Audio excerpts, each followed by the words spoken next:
할렐루야. 오늘도 새 호흡 주셔서 새 생명으로 하루 살게 하신 우리 하나님을 찬양합니다.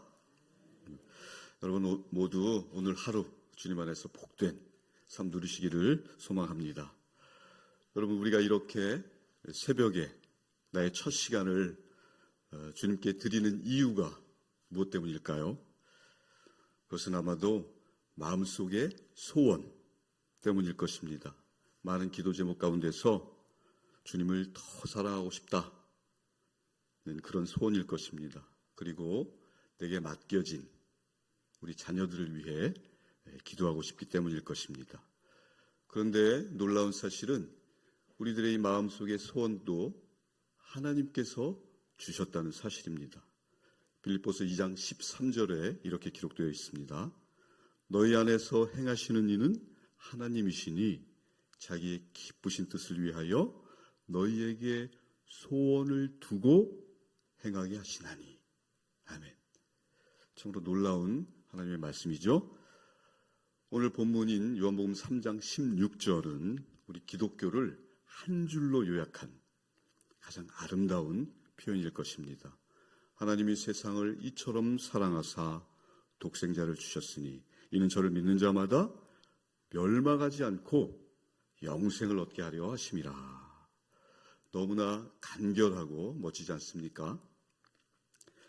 간단하면서도 정말 아름답게 한 줄로 우리 기독교를 잘 설명하고 있는 굉장한 말씀입니다. 하나님의 궁극적인 목적은 심판에 있지 아니하고 구원에 있다는 것을 아주 명료하게 말씀하고 계신 걸 알 수 있습니다. 그런데 이 아름다운 말씀 가운데 어떻게 사랑하는 것이 이처럼 사랑하는 것일까요? 오늘 본문 16절은요. 16절을 이해하기 위해서는 앞절인 14절과 15절을 보시면 되는데요. 이렇게 연결되어 있습니다. 제가 14절, 15절을 받들어서 읽겠습니다. 모세가 광야에서 뱀을 든 것 같이 인자도 들려야 하리니 이는 그를 믿는 자마다 영생을 얻게 하려 하심이니라. 여기 보시면 모세가 광야에서 뱀을 든 것 같이 인자도 들려야 하리니, 그리고 이어서 이처럼 하나님이 세상을 사랑하사로 되어 있습니다. 그렇기 때문에 여기서 말씀하시는 이처럼은요, 하나의 방법인 것입니다. 다시 말해서 하나님이 세상을 이처럼 사랑하사는 하나님이 세상을 이와 같은 방법으로, 이와 같은 방식으로 사랑하셨다는 것입니다. 어떤 방식입니까? 아들을 세상에 주시는 방식으로서 사랑하셨다는 뜻입니다. 아들을 세상에 내어주는 방식이 하나님이 세상을 이처럼 사랑하사라는 방식이죠. 하나님은 여러분을 사랑하시기에 주셨습니다. 무엇을 주셨습니까? 예수 그리스도. 그렇습니다. 그것이 십자가잖아요. 여러분, 우리 하나님은 다른 신들하고 틀리잖아요. 우리 하나님은 다른 신들은 어떻습니까? 주는 것만 이렇게 잘 먹고 수틀리면 신자들에게 위압적으로 폭력을 행사하기도 하잖아요. 그렇지만 우리 하나님 어떠세요? 조근조근 말씀하시잖아요. 얘야, 이러지 마라, 이렇게 해라. 그렇죠? 정말로 아버지와 같은 우리 하나님이시잖아요. 때로는 혼도 내시고. 그러나 우리 하나님께서는 당신의 자식에게 가슴 아픈 일이 생기면 마음에 불이 일어서 견딜 수 없으신 분이에요.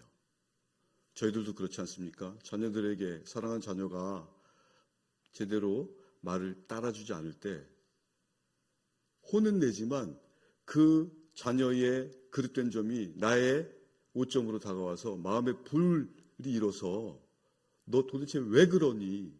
그런 사랑의 표현을 하게 되지 않습니까? 우리 하나님은 그런 분이세요. 그래서 이 하나님의 사랑이 가장 극명하게, 분명하게 나타난 것이 십자가인 것입니다. 십자가는 하나님의 사랑의 강도를 보여주는 최고의 표지인 것입니다. 하나님의 사랑이 예수 그리스도의 십자가다라고 정의할 수 있는 것입니다. 오늘 이 아침에 하나님이 세상을 이처럼 사랑하사라는 의미를 다시 한번 깊이 생각해 보기를 원합니다. 우리 외아들 예수님을 이 땅에 보내셔서 죽이신 하나님의 의미심장함,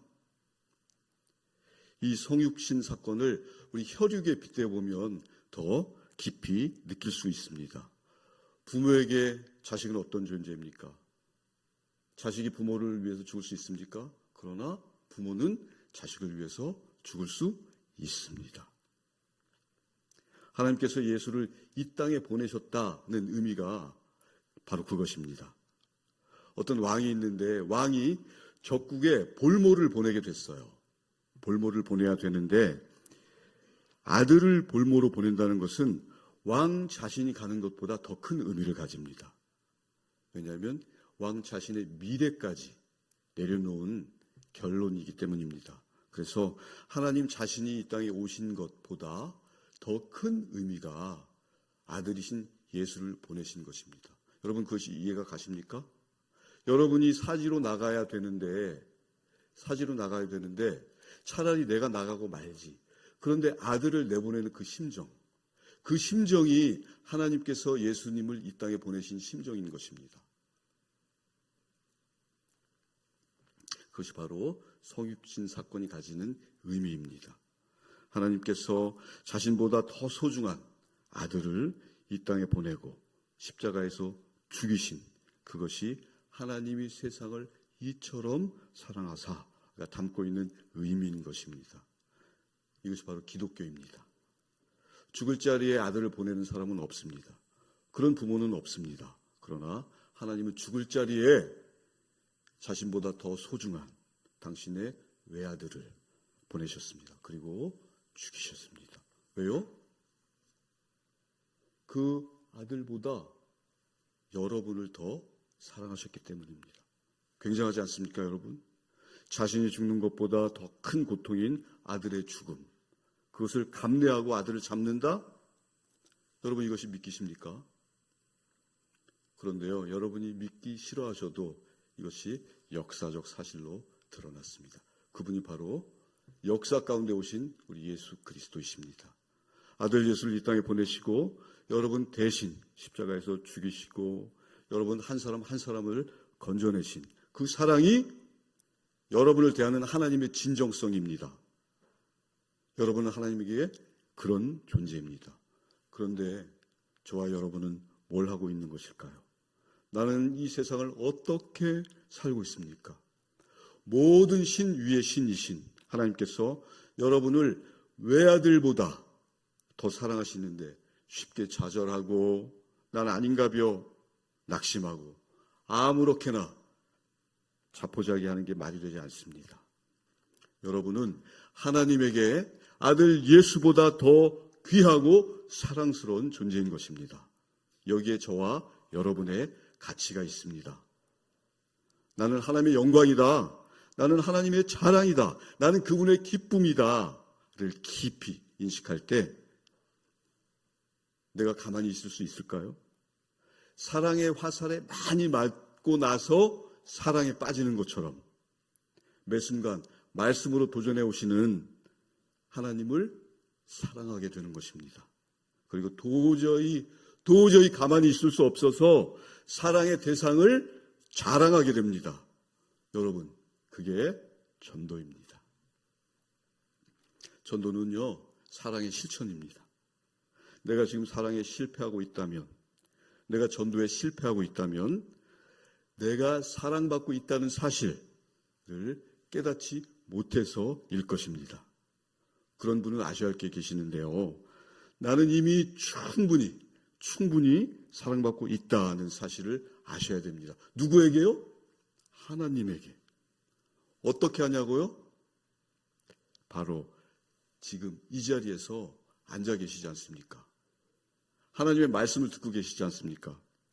새벽을 깨우고 졸린 눈을 비비고 이 자리에 앉아 있는 것이 여러분 의지인 것 같으십니까?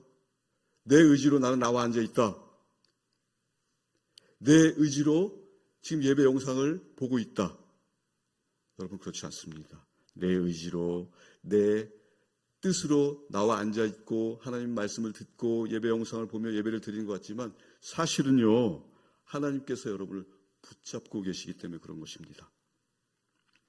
하나님께서 여러분을 꼭 붙들고 계시기 때문에 지금 하나님 말씀을 듣고 계시고 하나님의 물 향한 예배를 드리고 계시는 것입니다. 여러분, 그거면 충분하지 않습니까?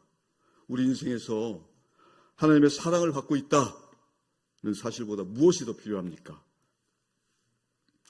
말씀을 정리하면서 혹시 도움이 될지 몰라 두 가지만 말씀드리고 싶습니다.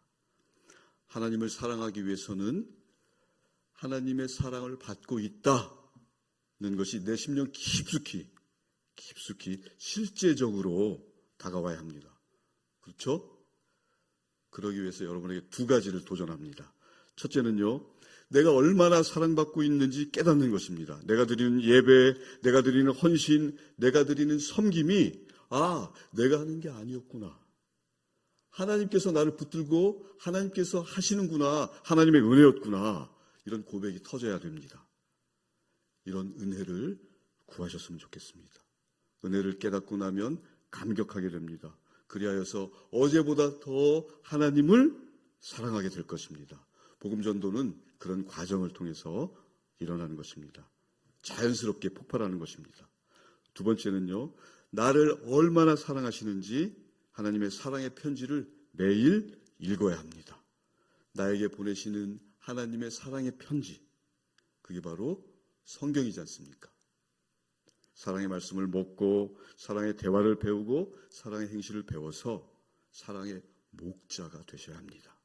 여러분, 사랑의 대상이 하나님일 때 거룩한 사랑이 되고요, 사랑의 대상이 나일 때 자기 사랑이 되고, 사랑의 대상이 세상일 때 탐욕이 된다고 합니다. 제 말씀이 아니고요, 어거스틴께서 이렇게 말씀하셨습니다.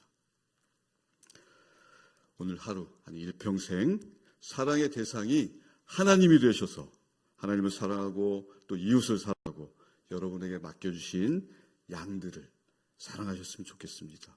그들을 주 안에서 품고 사랑하고 잘 기르셨으면 좋겠습니다. 우리 신길동교회 모든 성도님들이 그런 주님의 종들이 되시기를 간절히 소망합니다. 네, 기도하시겠습니다. 하나님 아버지, 은혜를 감사합니다.